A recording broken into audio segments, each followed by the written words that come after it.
आज हम समझेंगे कि आत्मज्ञान क्या है, सेल्फ अवेयरनेस क्या होती है। तो दो चीजें होती हैं, विचार और कर्म। जिसको हम सेल्फ कहते हैं वो विचार और कर्म के अलावा कुछ नहीं जानता, वो विचार और कर्म ही है। तो सेल्फ अवेयरनेस का क्या अर्थ हुआ कि आप देखो कि दिन भर आप क्या सोचते रहते हो, आप ये देखो कि दिन भर आप क्या करते रहते हो, दिन भर आपके मन में क्या उठ रहा है, शरीर आपका दिन भर क्या कर रहा है, ये जानना ही सेल्फ अवेयरनेस है। इसके अलावा सेल्फ अवेयरनेस कुछ नहीं होता है। इसको बहुत हवा नहीं बनाना है, बहुत ही साधारण सी बात है। जो भी कर रहे हो, जो भी सोच रहे हो, उसको देख लो बस। 24 घंटे में जो भी करते हैं, जो भी विचार आता है, जब कोई हमारे सामने आता है तो हमारे मन में क्या विचार उठता है। जब किसी को देखते हैं तो हम उत्तेजित क्यों हो जाते हैं, किसी को देख के हम नाराज क्यों हो जाते हैं। ये सब जानना ही है सेल्फ अवेयरनेस। हमेशा होश में रह के अपने आप को देखते रहना, जो भी थॉट आ रहे हैं उस पर ध्यान देना, और उस थॉट के बाद जो भी हम कर रहे हैं वो क्यों कर रहे हैं, वो जानना ही है सेल्फ अवेयरनेस। बहुत सारी घटनाएं होती हैं हमारी दिनचर्या में जहाँ पे हम अवेयर हो सकते हैं। जब घर में कोई चर्चा चल रहा होता है तो हमारे मन में क्या विचार उठता है। जब हम टीवी पे कोई कार्यक्रम देख रहे होते हैं तो उस समय हम किस दृष्टि से देखते हैं। हम किसी भी व्यक्ति को जोर से क्यों बोल देते हैं। हम कोई भी एक्शन कर रहे हैं तो क्यों कर रहे हैं। कोई भी चीज हमें नाराज क्यों कर देती है, कोई भी चीज हमें उत्तेजित क्यों कर देती है। इस पे ही ध्यान लगाना है, इसी को जानना है। आत्मज्ञान का अर्थ है मन का ज्ञान। मन क्या कह रहा है, मन क्या कर रहा है, कैसी कैसी विचारें आ रही हैं, कैसा कर्म करने का मन कर रहा है, वो कर्म करने का क्यों मन कर रहा है।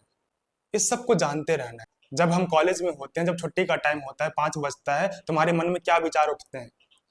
जब घंटी बज जाती है तो हमारे अंदर क्या होता है, हम इतने उत्तेजित क्यों हो जाते हैं। जब एग्जाम का नोटिस लगता है तो हमारे मन में क्या उठता है। जब परिणाम आते हैं तो हमारे मन में क्या उठता है, हम निराश क्यों होते हैं, हम इतने खुश क्यों होते हैं। जीवन के किसी भी पहलू में हम जो भी कर रहे हैं वो क्यों कर रहे हैं, ये बार बार अपने आप से क्वेश्चन करना ही है आत्मज्ञान।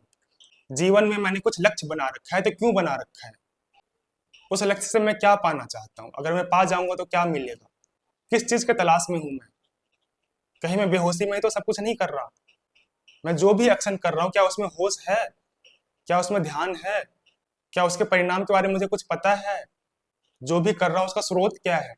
ये जो जिज्ञासा है, ये जो जानने की इच्छा है बार बार, यही आत्मज्ञान, यही है सेल्फ अवेयरनेस।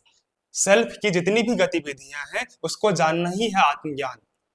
और ये गतिविधियां दो हिस्सों में ही आ जाती है, विचार और कर्म। इस पे हमें ध्यान देना है, क्या विचार उठ रहे हैं और क्या कर्म कर रहा हूं। अगर आप इन दो चीजों पर ध्यान दे रहे हो, अपने विचार पे, अपने कर्म पे, तो आप सेल्फ अवेयरनेस की जर्नी में सही जा रहे हो। तो आत्मज्ञान कोई बहुत बड़ी कलाकारी नहीं है कि किसी गुरु के पास जा रहे हो, कह रहे हो कि आत्मज्ञान चाहिए। जो कर रहे हो वही देख लो। सड़क पे चल रहे हो तो आत्मज्ञान, खाना खा रहे हो तो आत्मज्ञान, पढ़ाई कर रहे हो तो आत्मज्ञान। हर जगह अपने आप को देख लेना ही आत्मज्ञान है। और अपने को देखने का मतलब अपने विचारों को देखना और अपने कर्मों को देखना, बस यही होता है सेल्फ अवेयरनेस। और जब आप अपने विचारों पे, अपने कर्मों पे ध्यान देते हो तो आपके बहुत सारे प्रॉब्लम ऐसे ही सॉल्व हो जाते हैं। कुछ करना नहीं पड़ता है, बस जानने से ही काम हो जाता है। इसलिए आत्मज्ञान इंपॉर्टेंट है। इसलिए हम इतना फोकस करते हैं सेल्फ अवेयरनेस पे, क्योंकि एट द एंड हमें प्रॉब्लम ही सॉल्व करना है। तो प्रॉब्लम को सॉल्व करने के लिए पहले प्रॉब्लम को जानना पड़ेगा, और वो आती है सेल्फ अवेयरनेस से। और सिर्फ जान लेने से बहुत सारी प्रॉब्लम सॉल्व हो जाती है। आपको पता चल जाता है आप कहाँ गलत हो, कहाँ सही हो। और जैसा ही पता चलता है आप गलत हो तो वो काम अपने आप छूट जाता है, छोड़ना नहीं पड़ता है, अलग से श्रम नहीं लगाना पड़ता, जानना ही काफी हो जाता है।